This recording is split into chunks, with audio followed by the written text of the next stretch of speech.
Good afternoon. Welcome to the CTD webinar, Technologies and Strategies to Help Students Start, Focus, and Finish Strong. We're pleased to welcome Todd Hanson, Director of Technology and AT Coordinator at Groves Academy in Minnesota. Executive function is an umbrella term for cognitive processes that regulate, control, and manage mental skills. We expect students to have these skills, yet they are rarely explicitly taught in the classroom. This presentation will explore the processes and tools available to help in each of the areas of activation, focus, effort, emotion, memory, and action. I'm going to go ahead and pass it off to Todd. Thanks. Very good. Thank you. Welcome, everyone. Thank you to CTD for giving me the opportunity to present today. We're talking a lot about executive function in the world of academics today, and it's really an important topic. I work at a school called Groves Academy. We're in St. Louis Park, Minnesota, and we're a school for students with learning disabilities and attentional disorders. So we have a lot of opportunities to work with and try to help students develop these executive functions. And a lot of times I find people are perhaps a little bit confused, or we have different definitions. So I've pulled together a couple of definitions on executive functions. This one's from LD Online. You'll notice it talks about managing oneself, mental control, and self-regulation. This one is from a book by Richard Gere, and I like the way that he says that they are brain-based skills required for humans to effectively execute or perform tasks and solve problems. So we're talking about not the skills, but how to execute, how to use the skills. And then he also says executive skills are, in fact, what your teenager needs to make any of your hopes and dreams for her future or her hopes and dreams come true. So in his book, Smart But Scattered Teens, I recommend it. It's a great book if you haven't read it. We're really talking to the parents, to the teachers. It's also about how do we help them become independent. And I look at it as how do we get from point A to point hitting B and C along the way. So we don't want to skip steps. We don't want to miss opportunities, but we do need to get from the starting point to the finish point. Now, as we move along, there are different things. What are the executive functions? And depending on who you ask, here's 4 different versions of the idea of executive functions. The important idea is how do we interact with our surroundings? How do we monitor what we're doing? How do we get started? How do we shift from one task to another? How do we remember? All of these pieces go into those executive functions. The interesting thing is we quite often think of the frontal lobe as where our executive functions lie, but it really pulls in a lot of different places, different parts of the brain. And the frontal lobe is really kind of our conductor. It's what keeps the train moving, or keeps the train on the track, I suppose we could say. As we develop our executive functions, it's not through teaching, as in this is how you do it, explanation, but it's really about interacting with the world. That's going to be our best method for developing the executive functioning. They say that it takes about 10 years to become an expert, so we really need to practice. It used to be that we would think executive functions were developed or at least taking root by the time a child was 7 to 10 years old. Now we're finding that self-regulation can be upwards of 25 years of age before it is fully developed. That leads to some of the risky behavior, the risk-taking behavior we have in teenagers, young adults. The idea of self-regulation may not be fully developed. And as you can kind of see with this red line, those of us that are taking care of older parents see that there can be a decrease in executive function as we reach that older age. Today, I've chosen to use Thomas Brown's model of executive function to really guide us through these techniques, these strategies, and these tools to help students overcome executive function difficulties and to help them develop the executive function pieces that they need. Thomas Brown looks at 6 different pieces. The first is activation. Second is focus. The third is effort. The fourth is emotion. The fifth is memory, and the sixth is action. Now in the boxes below, you can actually see what that means. For instance, activation is about organizing, prioritizing, and activating to work. Getting started. So many of our students have a real trouble, a real difficulty getting going. Once they're going, quite often they can just kind of rock and roll, but finding that way to get started is really tough. It may look like procrastination, it may look like a difficulty problem solving. It isn't always those things. These are the 6 different areas that we're going to look at as we move through this next set of minutes. Some of the issues we have with executive function is that quite often we don't explicitly teach these skills in the classroom. There are some students that just through being in the classroom, they will pick up the study skills. They will pick up the processes necessary to write a paper. They will understand what they need to get started on their homework.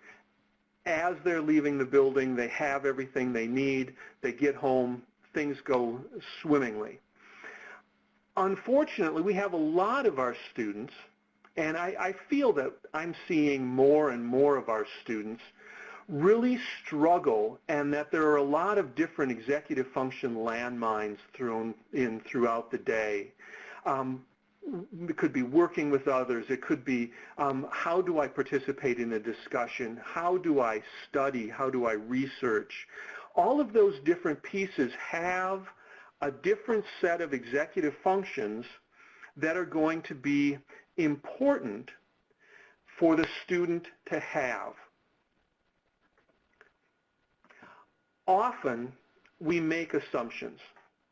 We have students at Groves that everything is in its proper place and so neat and so organized, yet time after time we can watch that student struggle. Parents that are listening, you get that missing homework report and you go, I know that he did that last night, so we think that finished is turned in. We love planners, and we write in planners, and we make sure that teachers and parents initial, and there's kind of that assumption that if it's written in the planner, it's going to be done. Sometimes our assumptions are not quite as positive, and we start to assume that he doesn't care at all, he's so lazy, scattered, defiant. Quite often those come from positive assumptions that aren't met.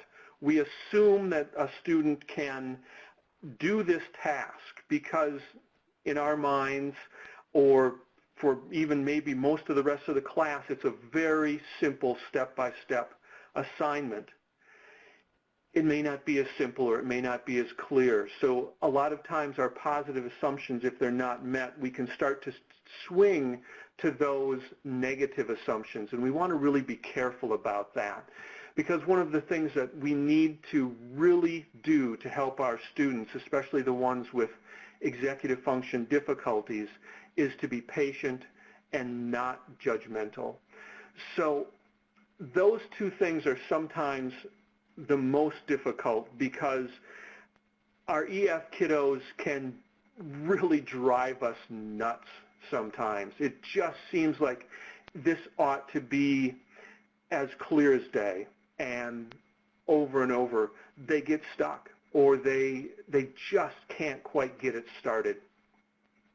Some other ways we can help is we can build a consistent routine. That is really, really helpful, and I know especially in our lower school, the teachers quite often have this day that is very much like the day before, which was very much like the day before that. Building that consistent routine can help the students see how the day will flow and get a feel for the workings of the day. We want to teach and we want to model our organizational skills and work skills. Oftentimes, if we're, say, working on an interactive whiteboard or we've got something projected up on the screen, we just quickly snap right on through and pull up a file. That may be a great teachable moment to, as you're floating through your digital workspace, to say, this is how I organize this. This is why this is in this folder and this is in this folder. And quite often I have to say that my organizational system has not scaled the way that I want it to. So I have far more folders than I really need or far more folders than I really want. Lastly, we want to find tools and strategies that are going to make the difference in all 6 of these executive function areas. When our students don't have the executive functions that they need, when the students struggle in certain areas, quite often we need to be that orchestrator. We need to be that conductor. Someone was talking about being a surrogate frontal lobe, so there I am sitting in the frontal lobe. It's an odd thought, but making external the things that we want to put internal and vocalizing them and modeling them can be a really, really helpful piece to our students. Talk about making external versions of internal processes, systems, and monitors. This was a whiteboard that was out in the hallway. For a while we had a post-secondary program where we worked mostly with freshmen and sophomores in college in the area. And this was out in the hallway because as they'd come in, they'd get tutoring help, they'd get organizational help.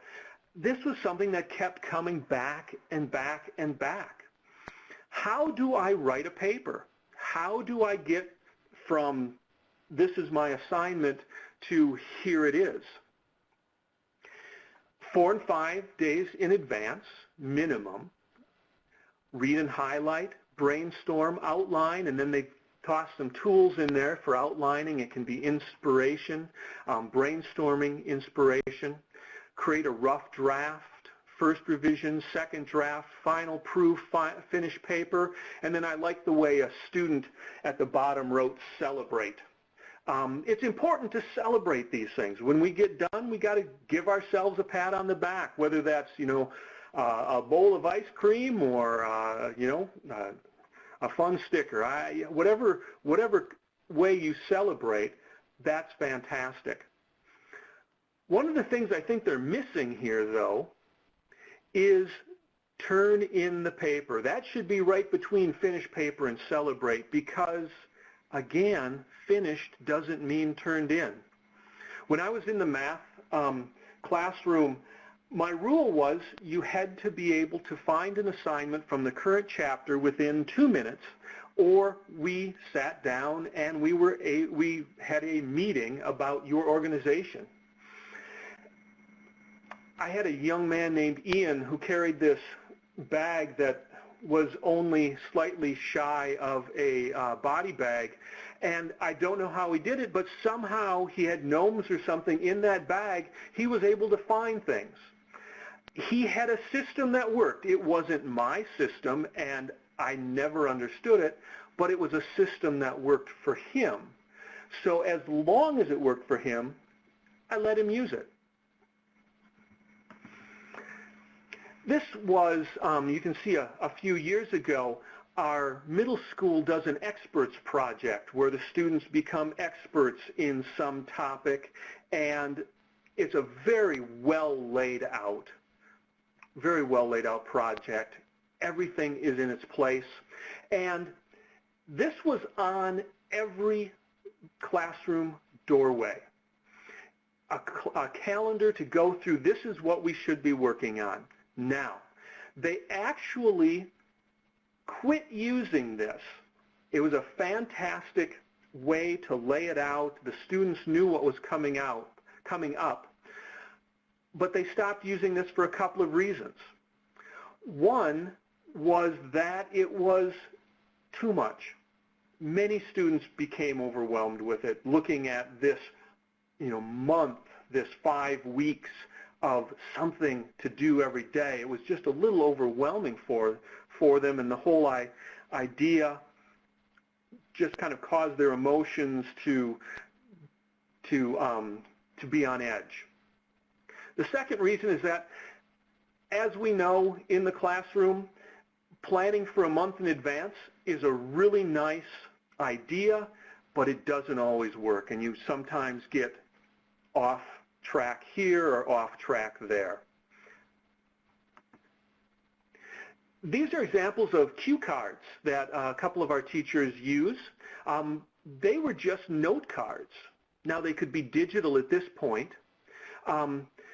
They were just note cards, and front side, back side, tips for doing homework. The second one is presenting to a group. These are great. You can put them on a ring. The students can keep them in a notebook. It helps them work their way through and helps to answer the question, what do I do next? And lastly, this is one of our lower school classrooms. At the door, they have Today in Science You'll Need. And then in the classroom, on the whiteboard, there's kind of an overview of the whole day. And then projected up on the screen is instructions for the current task. Now you'll notice that some of the students are wearing headphones. Most of them are working on computers. This was a day I was in helping them use a program called Snap and Read to help them do research and collect information for their Taste of Nations project. And lastly, I give you an example of a web-based. This is a writing navigator. This is something I stumbled upon a little while ago, and I really like it because it is a very concrete step by step by step through the writing process. Now, those of you that are writing teachers and maybe teaching the higher grades, you may cringe a little bit because this does not give the most eloquently written paper or the most creative draft. But for our kids that get stuck, this is a fantastic way to help them say, okay, this is what it means to plan. This is how I write a draft. This is how I revise. This is how I get it ready to turn in. Okay, kind of the first overview there. And I saw that Anna Maria put in the chat that if you have questions, please post them. I'm trying to keep one eye there, so if something, if you have an idea or a question or a comment, I'd love to hear it. That's our way that we can interact through this webinar. So we're back to Thomas Brown's model. We want to talk first about activation. We're going to talk a lot about activation. And the way I have this set up is that there's going to be some process questions. And these questions are just as important as the tools, because the tools may change, but the process questions can help me no matter what tools or what piece I'm using. So process questions like, what's it going to take to finish this project? Or what barriers are going to get in my way? All of these things are hard for our students, so we may have to give them lists. This is what it's going to take. Tools such as color coding. There are times when we will take and have the students do binders that are color-coded. And through that color coding, perhaps a schedule in the locker that each one is highlighted with a specific color. So I'm putting away yellow, which maybe is science. I look at my locker. Blue is the next line, so I'm going to grab everything that's blue. It's going to help me have everything that I need. And then a set of duplicate materials at home. If you've got textbooks and things, I know we love to have the kiddos bring them home, but sometimes picking our battles, just sending an extra set of textbooks home is enough. Now, it used to be that we had to have our notebooks with 3-ring binders with tabs in them, and we kept everything in the proper tab, or maybe we used folders, or maybe we had a different binder or different notebook for every class. Now we're working in a digital environment, and we want to do something similar. It seems easier, but in some cases it's more difficult, but it's certainly as important. On the left, you see something that our middle school is very good about, specifically setting up processes. And they take each of their advisories and they go through and set up each of their classes. They create a year and they go through and create all the different classes in the folders. Now, what I was excited about is on the right is one of our upper schoolers that has come through the middle school, and you'll notice they've kept the same process. They found that it works, and so by modeling in the middle school, they were able to gain those skills as they moved to the upper school. Cloud-based storage is similar to duplicate materials. So those of you that are using, the Google's, all the Google school tools, Google Drive and all that sort of thing, that's fantastic, because whenever the student goes home, should they have forgotten something, they can pull that up there. A lot of the LMS, systems really help our executive function kids.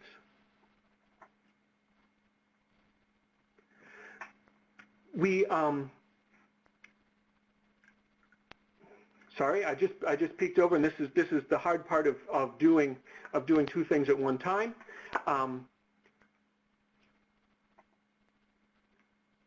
Many of the duplicate materials, being able to use the LMS to work our way through.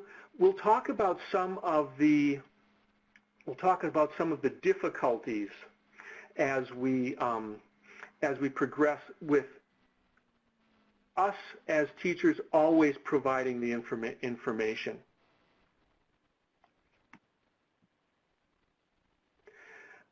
Notes from lecture, keeping that organized, very important. I love the idea of Cornell notes. This is one I recommend, having details, main ideas, and keeping the left page if you're right-handed, or the right page if you're left-handed, open for you to noodle, for you to think your way through, for you to ask yourselves questions. One of the things I feel like we don't do enough of is take the time to think our way through, to actually ponder.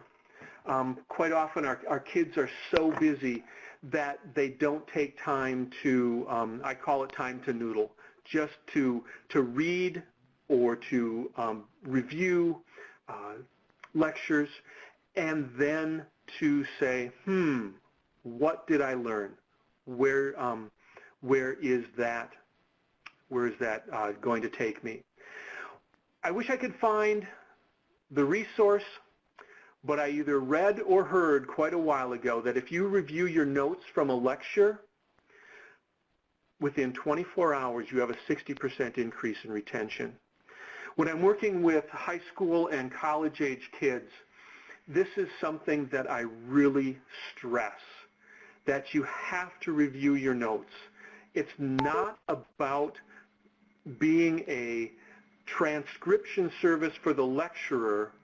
It's about being interactive with the lecturer. It's about being engaged with the lecture, using tools like a LiveScribe pen or audio note taker or Notability, Evernote, OneNote, to record as that safety net so that you can be listening and then go back and review. You're going to remember so much more. And then collecting from text. This is probably the hardest one. This is one that is really, let's do it together. And it needs to be, let's do it together quite often for quite a while. Teaching students to pick out what was important. So often you buy a used textbook and everything is yellow because everything was important. Well, we want to pull through and we want to be able to find what is really important.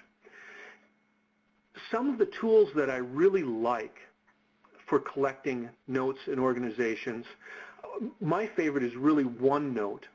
Evernote is very similar.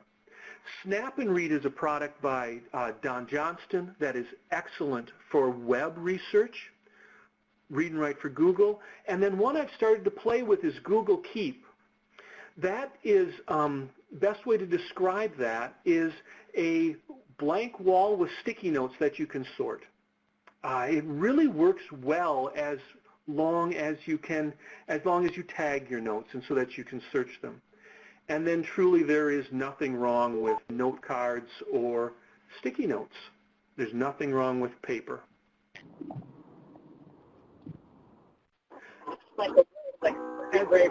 As we go through, and Tara just typed something in the chat, that aerobic exercise, yep, and I'm going to get to that when we start talking about emotion, but you are right. Walking, dancing, aerobic exercise, that is so important with retention. Time and task management is really hard. I've had this discussion recently with a student, paper versus electronic. They like the feel of paper. They like being able to write things down. They like that process, but they forget to look. And so what we want to do is we want to find maybe some kind of balance between paper, a paper planner and electronic reminders. And maybe those electronic reminders are just, did you check your planner? A reminder at the end of the school day when you typically start your homework or after a class, did you check your planner? That can be all it needs.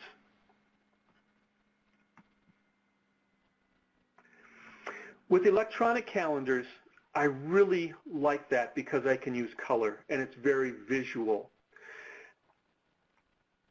Visual to me, is important. Some people don't find that. They would rather have a list. They would rather have a to-do list, or they would rather have just something in black and white. Whether it's a calendar or an academic manager, we need to find something that our students will use. And quite often, what we see is that the student doesn't quite know how to get started. So as teachers or as parents, we need to really model and sit down with them so that it's like, okay, this is how we're going to do it. And maybe it starts in the summer and it's just about keeping track of a work schedule. Or maybe it's just about keeping track of sporting activities, athletics. What we want to be able to do, though, is we want to be able to use false deadlines. We want to take the larger piece and we want to break it into smaller pieces. Giving each one its own due date really helps because it keeps the project on track. It provides success along the way because we can tick off these different ideas, and all of that reduces the stress. Think back to that calendar for the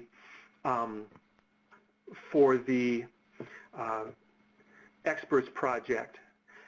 It was laid out day by day by day, and so students could cross each activity or each task off, and giving them a sense of accomplishment. We want to scaffold these assignments, or we want to scaffold everything that we're doing with these students. And we don't want to start out with high stakes. We want to start out with something that's really kind of low level. That's why I suggest something, calendaring something in the summer, where if it goes awry, it's not going to cause a problem. Every once in a while, I'll run into someone that wants to start using assistive technology on a high-stakes test, and it sometimes works well, but typically, not having used it, not having built up that process, it becomes very difficult. Breaking down the assignments, the idea of false deadlines, and then celebrating the little victories. Let me demonstrate this to you. That may take multiple times to actually demonstrate so that the student understands the process. Let's do it together. Then you do this part by yourself. I'm just not going to do this last little bit. We'll do everything up to the end. Slowly removing your assistance or removing the helps until they can do it on their own. One story is a young man who Dad was so excited because he was writing down all the checks in the checkbook. He still wasn't balancing it, and so there still was times when there wasn't any money, but at least he was writing down all the checks. So celebrating those little victories. Okay, focus. Sustaining, shifting attention to tasks. This is hard for our ADD kids. And there's a few things that we can do to help keep them focused. The last question in that process question, what am I doing and what am I supposed to be doing, is probably the biggest one, and the one I use when I catch our students out in the hallway, maybe squirreling around a little bit. You know, what are you doing? What are you supposed to be doing? If they're the same, keep at it. If not, let's make a different decision. Space, tasks, scheduling, and finding some way to motivate can be really important. Study space is important. The one on the left obviously is our goal. We have spaces to put up lists. We have spaces to keep things organized. I like that the computer is on a separate desk, so it is not quite as easily accessible. I actually have to turn to use the computer. And people will argue with me. I like that there are not windows. I love outside light, but sometimes it gets to be a real distraction. So it's simple. It's a very clean, very organized space. We need to do the same thing with our virtual study space. We need to keep it clean. We need to try and take the distractions out of it. When I talk to a student and I say, well, what is it that you need to put away? They know. Well, I need to put away my phone. Easier said than done. There are some tools, these are just some of them, that the student can use to keep them focused. Some of them have very extreme methods, so it's like it locks everything, and so you can't get out. Some of them allow you to say, I'm going to just block social media. I'm just going to block certain sites. But we need to start getting our kids to be thinking about, how do I prevent myself from getting pulled away by all these other pieces in our virtual space. To-do lists are great. Again, Google Keep, Todoist, Priority Matrix, Remember the Milk. Those are just some of them that are out there. The idea is, how do we give our students a list so that they can go, oh yeah, now I remember. Because we're talking about getting them going. We're talking about keeping them on track and on task. One of the things we talk about, or we like to talk about, is multitasking. And what I'm reading is that it doesn't exist. We can't multitask. We can only task switch. And the way I describe this is, if I'm driving down the road and I see a stop sign up ahead, as I'm having a conversation with the person in the passenger seat, I don't need to stop that conversation to take my foot off the gas, slowly put on the brake, and stop at that stop sign. However, if I'm driving down a road and having that same conversation, and all of a sudden a soccer ball rolls out in front of me, that conversation is going to stop, and I'm probably going to forget what we were talking about, because my attention will be drawn to that soccer ball and my foot will be on the brake. Depending on how automatic the tasks are, it will seem like we're multitasking. We're not. We're task switching, and every time we switch, we lose some cognitive steam. So we want to get our kids to work on one thing at a time. That's where a to-do list can be very, very helpful.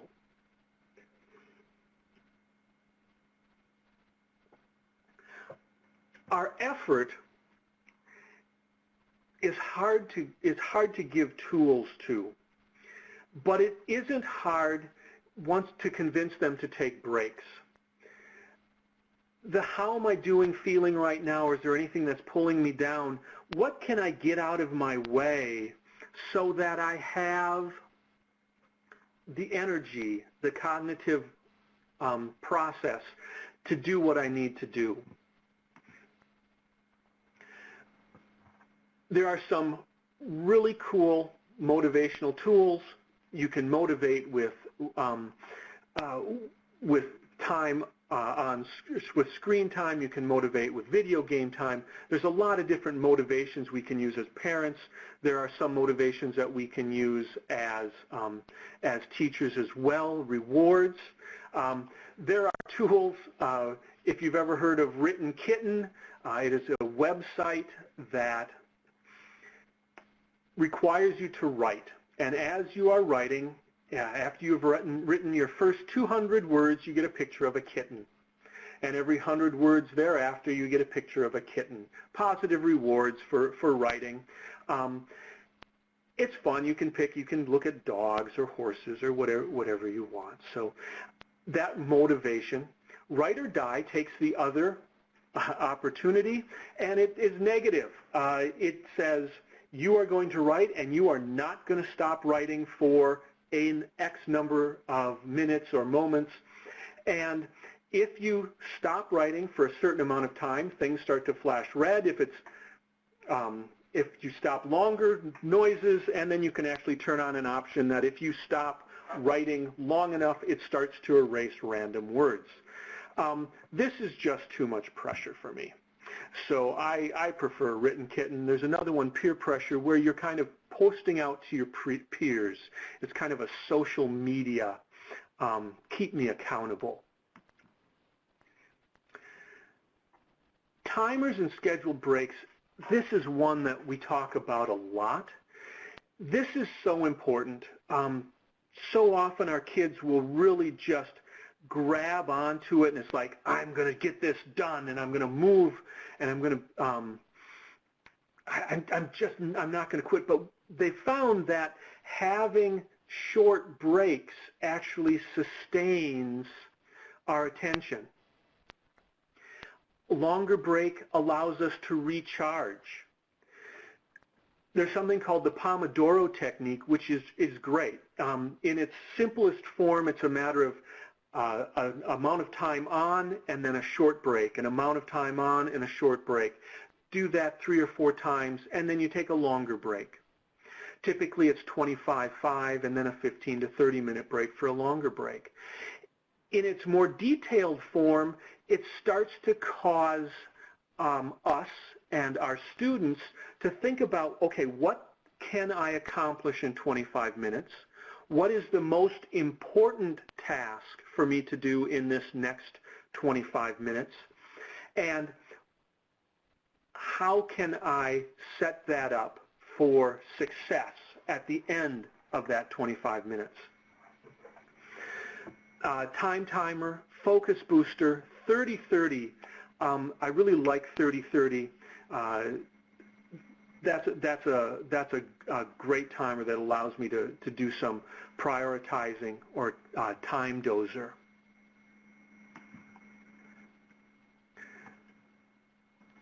Music, fidget balls, or fidgets, balance balls, exercise, meditation, mindfulness, and yoga can all help with emotion. These internal questions, how am I feeling right now? Is there anything that I can deal with and take off my plate? Did I have an argument with my mom that I need to talk to her about it, and so I want to make it so that I'm not feeling bad about that. Music can soothe and can moderate emotions. Where we struggle with this is that as we let students use music in class, sometimes they spend more time trying to be DJ than they do actually working. So this is a hard one, and so this is one where the students need to really understand why it exists and why you're using music. Some classes, the teacher chooses the music. Fidgets and balance balls. The balance balls are going a little bit out of vogue. We actually have some little round, they almost look like large hockey pucks that can sit on chairs and allow the students to move, and they won't roll across the floor. But it's fun to see a classroom of students that are totally engaged in what's going on, whether it be reading or whether it be an activity, but they're still kind of moving back and forth, and you can tell that movement is just kind of soothing and taking away some of that extra energy. A note about fidgets. Fidgets should not be obvious. If the world around me knows that I am using a fidget, then it's a toy and not a fidget, and perhaps I'm talking more to fidget spinners. We've had some interesting conversations about fidget spinners. Exercise, mindfulness, and yoga, like Tara said earlier, it is so important. The longer breaks, if you're using the Pomodoro technique, the longer breaks to me are times to go out and get fresh air, are times to move, are times not to just spend an extra 15 minutes on social media. There's so many studies that are coming out talking about the importance of nature, the importance of this downtime, the importance of exercise with retention, with cognitive energy, with all of the pieces that we want our kids to have. So finding a way to give our kids time to take a breath and to unwind and, like I say, to noodle and figure out what is it that I'm learning, what is it that I'm hearing, what is it that I'm reading, and be able to respond to that. There's a cool app. It's an iOS app, or it's on the web. It's called Unstuck, and I actually showed it to one of our school psychologists. And I don't know how much science goes through this. It's about picking cards and about saying this is kind of me right now, and this is the kind of stuck I am, or this is what's happening, or this is how I'm feeling. But he went through it, pretending he was someone that he had recently spoken to, and he said it came back with a number of suggestions that he had given the this young man, and so that kind of gave this a little more weight in my mind.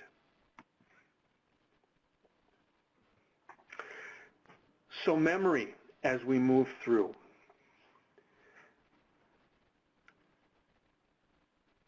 This is a tough one. A lot of this has to do with rehearsal. A lot of this has to do with good study skills and being able to pick out what is important, so I'm not trying to memorize Chapter 7 in the biology text. This is where we need to scaffold. This may be a matter of giving full notes for a while. This may be a matter of giving fill-in-the-blank notes. This may be a matter of just giving a lighter outline and then turning it over to the student to work their way through. One of the things we talk about at Groves is we talk about active reading. We ask the students to pre-read.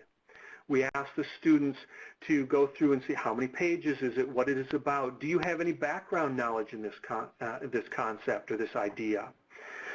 Then to go through and read, and sometimes they read, highlight, chunk, all in one piece, or sometimes they'll go through and they'll do a quick reading at first, and then they'll go back and do a closer reading. Again, highlighting, annotating, chunking, and then summarizing. What is it that I just read? What happened in the story? Where is this plot going? What do I think is going to happen next? All of those things help our students to interact with the text, because that's really what we want them to do. The idea of I've read it, close the book, I'm done, that one and done so rarely works. We want them to interact. We want them to be part of and dig into the text. SQ3R is another way to go through. Survey, question, read, review, and recite. How do we learn this? We've all done flashcards. I like this one because this is talking about flashcards but using pictures. The more we can be visual, the better off we can be. Most students that I talk to have used or do use Quizlet. Quizlet is a fantastic tool, and they keep making it better and better. I just saw today that teachers can now record their own voices and put it on slide decks that they use for their classes. Flashcards may be something that we need to work through so that they understand creating the flashcards. This can become, flashcards in terms of Quizlet can sometimes be that external version. We may make it for them so that they can study, and that's the tension here between what do I do for the student and what do I have the student do for themselves. The more the student can do for themselves, the more they will remember.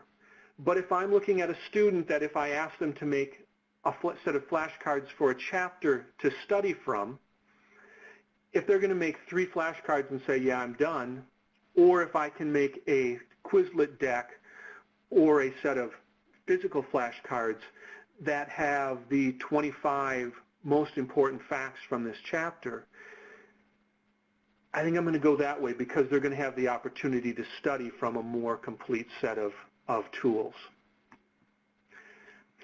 Some things you can do with flashcards to help out are to make them into puzzle pieces. This is a couple examples. The digestive system, all the different pieces fit together. This makes it more active. This allows the student to do something while they are studying. So all of the different 10s, putting those together, I'm going to go 7 plus 3 is 10, 5 plus 5 is 10. Putting all those together causes them to be active, gives them a better chance and more retention. So we've been going through a lot of Thomas Brown's ideas. And we get to the last one, which is the action, monitoring, and self-regulating. I feel like if we have given them the tools to deal with the activation, to get started, to help them to focus, to regulate their effort, to manage their frustrations and kind of keep them on an even keel from an emotion standpoint, finding the different ways that they can engage their memory and be active within this process, that those can help and those will keep our students moving. When we're monitoring and when we have the students monitoring their actions at school, so much of it is about the questions. And I've listed all of those process questions that have been there before. And as we talk through these questions, as we look at these questions,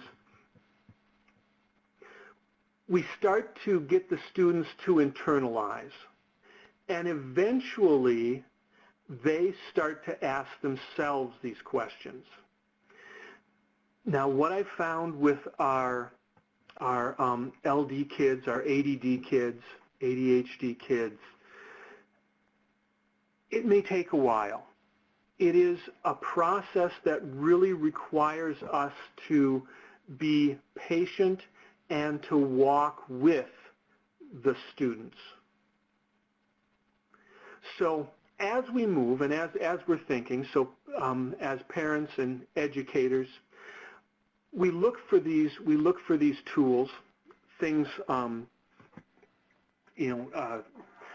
things like Quizlet or things like flashcards, timers. These are only going to help the students to bring these questions up and remember to ask themselves these questions as we're moving along. Okay, now I'm trying to keep an eye on the chat. We've got a couple pieces. Buzzers and watches the students can wear to see if they're focused.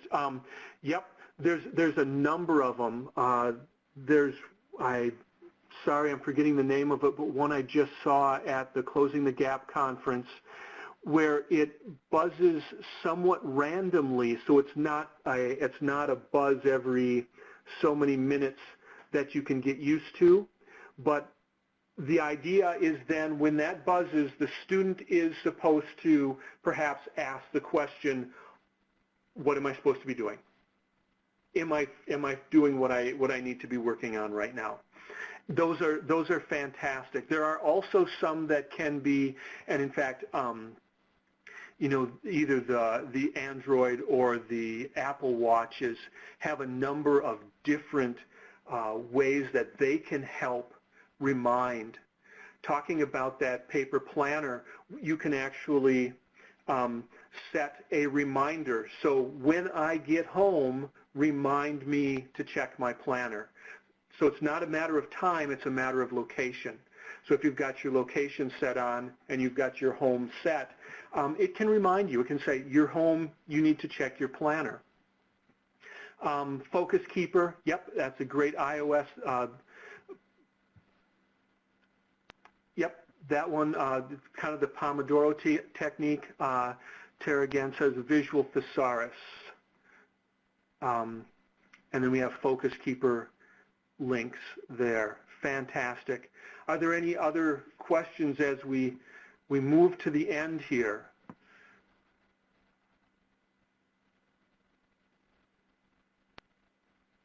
And if not, this will be posted.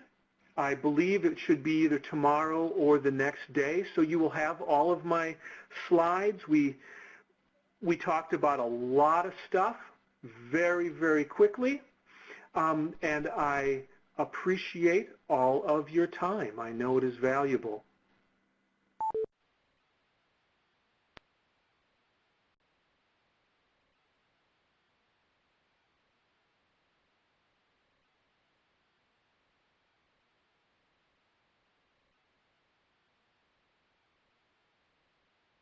Again, reminder that there's a survey that they would like you to fill out,